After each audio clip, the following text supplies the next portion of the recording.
Hello everyone, एक बार फिर से आप सभी का स्वागत है मेरे यूट्यूब चैनल पर।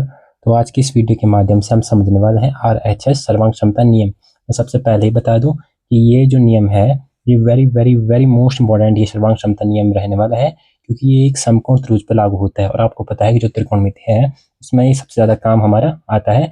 और जो सर्वांग क्षमता ये समरूप वाले जो क्वेश्चन है इस प्रकार के जो बनते हैं हमारे उस उनमें क्या है, ये आरएचएस सर्वांग क्षमता नियम है, ये हमेशा इंपॉर्टेंट होता है हमारा। ठीक, तो हम बिना किसी देरी के हम सीधे समझते हैं आरएचएस सर्वांग क्षमता नियम।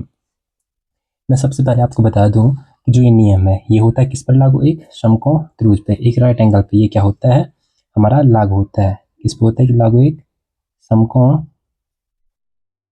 त्रिभुज पे ये क्या होता है बच्चों हमारा लागू होता है। ठीक, ये हमारा क्या होता है, एक समकोण त्रिभुज पे क्या होता है, ये हमारा लागू होता है। और आप सभी को जैसे भी देता है कि एक समकोण त्रिभुज का जो डिजाइन जो होता है वो किस प्रकार का होता है, इस प्रकार का होता है। ठीक, ये हमारा क्या है, एक समकोण त्रिभुज हमारा है। ये आप देख सकते हैं, मान लेता हूँ ये क्या है हमारा पी क्यू आर, ये है हमारा एक समकोण त्रिभुज। और आप सभी जानते हैं कि ये वाला जो कोण जो हमारा होता है ये कितना अंश का होता है, 90 अंश का हमारा होता है।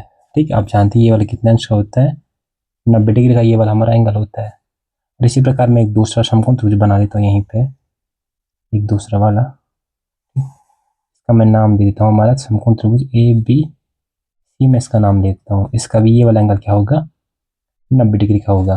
और आप सभी इतना तो ये बेसिक आप जानते होंगे कि जो ये वाली जो भुजा होती है, एक 90 अंश के कोण के सम्मुख वाली जो भुजा होती है वो हमारी क्या होती है, कर्ण हमारी होती है। ठीक, इतना तो आप जानते हैं। इस त्रिभुज में भी जो ये वाली जो भुजा होगी ये हमारी क्या होगी बच्चों, कर्ण हमारी होगी। यहाँ तक कोई दिक्कत? ये एक समकोण त्रिभुज का एक डिजाइन मैंने बना दिया, इसमें इसका ये वाला एंगल 90 डिग्री का होता है। और हमेशा 90 अंश के सामने वाली जो भुजा होती है वो क्या होती है, हमारी कर्ण होती है। देखो मैं यहाँ पर नोट में भी लिख देता हूँ, इसको आप जीवन भर याद रखना कि 90 अंश कोण के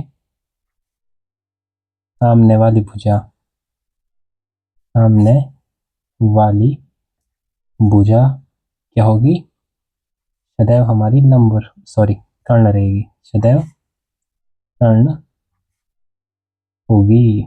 इसको आप रट के रख लो, 90 अंश के कोण वाली भुजा जो उसके सम्मुख जो भुजा होगी जैसे ये वाली, ये क्या होगी, सदैव कर्ण हमारी होगी। अब देखो जो आरएचएस जो सर्वांग क्षमता जो नियम कहलाता है वो हमारा कहता है कि दो समकोण जो सपोज दैट जो दो त्रिभुज हमारे पास दे रखे हैं, ठीक, एक ये दे रखा है, एक ये दे रखा है।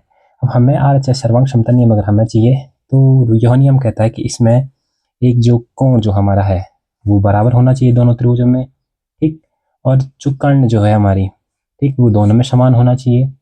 और जो एक जो भुजा बच रखी है, ये एक और एक, यहाँ से भी एक और एक, जो ये दो भुजाएं बच रखी हैं इनमें से एक एक क्या होनी चाहिए, समान होनी चाहिए, तभी वहाँ पे आरएचएस सर्वांग क्षमता नियम लगता है। तो देख लो है, फिर से मैं यहाँ पे डायग्राम बना लेता हूँ। जैसे ये है हमारा एक समकोण त्रिभुज, ठीक, कुछ भी मान लो आप, ए बी सी मैंने मान लिया। ठीक, एक मैं दूसरा मान लेता हूँ यहाँ पे, एक समकोण त्रिभुज हमारा पी क्यू आर मैंने मान लिया। ठीक, एक हमारा ये हो गया एक एंगल, एक हमारा ये हो गया। और मैंने आपको पता होगा कि ये वाला जो एंगल होता है ये लंब वाला, ये 90 अंश का होता है, ये भी 90 अंश का होता है। ये हमारी कर्ण है और ये भी हमारी कर्ण है। अब देखो अगर हमें ये दोनों त्रिभुज अगर आपस में सर्वांग सम दिखाने होते हैं, ठीक, तो देखो हम क्या लिखेंगे, सबसे पहले त्रिभुज ए बी सी व त्रिभुज पी क्यू आर में, दोनों त्रिभुज में हम सर्वांग सम अगर हमें ये दिखाने हैं कि दोनों के दोनों, तो देखो आरएचएस नियम अगर हमें लागू कब होगा, कब होगा जब देखो एक कोण जैसे कोण ए बी सी और पी क्यू आर, चलो इतना लंबा लंबा मत समझो। जैसे कोण बी हमारा, कोण बी हमारा बराबर है किसके, कोण क्यू के। और क्यों है, क्यों है क्योंकि ये दोनों क्या है, 90 अंश के हैं। और ये क्या है, हमारे समकोण है। ठीक, पहली कंडीशन ये हो गई। दूसरी शर्त देखो क्या है, देखो यहाँ से भी कर्ण है और ये यहाँ से कर्ण है, तो जो ए सी जो है हमारी बराबर है किसके, पी आर के। और क्यों है, ये क्या है, कर्ण है। ठीक, ये हुई हमारी दूसरी कंडीशन।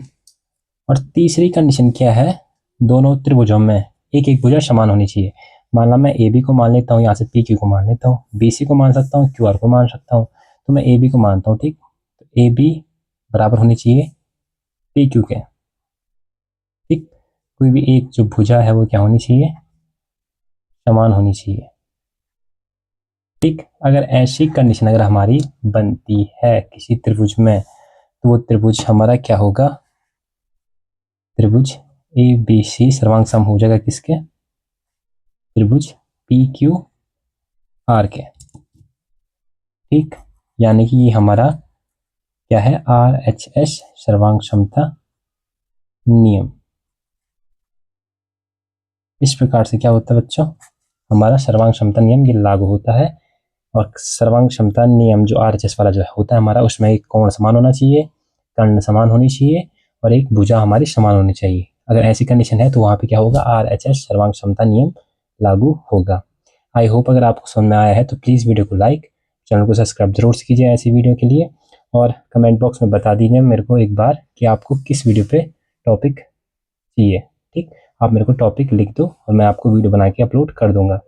प्लीज़ ज़्यादा से ज़्यादा चैनल को शेयर करें। अभी मैं एक नया क्रिएटर हूँ, थोड़ा आपकी सपोर्ट का मेरे को बहुत दिक्कत अभी है, पर लेकिन मैं आपके लिए जितनी मेहनत मेरे से हो सकती है मैं उतनी करता हूँ। प्लीज़ आप अपना सपोर्ट बरकरार रखना। धन्यवाद, मिलते हैं नेक्स्ट टॉपिक के साथ।